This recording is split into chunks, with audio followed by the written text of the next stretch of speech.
मनातच भगवान परमात्म्याची आवड.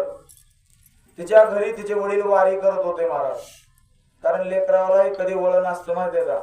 शुद्ध बीजा पोटी फळे रसाळ गोमटी, मुखी अमृताची वाणी, देह देवाचे कारणे. कारण आजकालच्या लेकराला सांगण्यापेक्षा लेकर आई वडिलांचं बघूनच जास्त शिकत असतात, ती कुणाचेही असो. मग त्यासाठी सांगण्यापेक्षा स्वतः वागणं महत्वाचं असतं. आणि ही जनाबाई गंगाखेड मध्ये असताना लहान वयामध्येच आई वडिलांचा परमार्थ बघितलेला.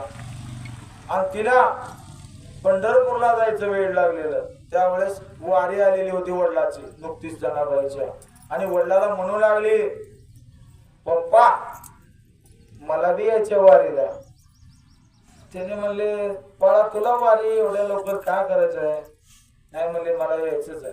हट्ट, कारण स्त्री हट्ट, बाल हट्ट आणि राज हट्ट, ह्या 3 हट्टाच्या पुढे माणसाचं काही चलत असतं महाराज.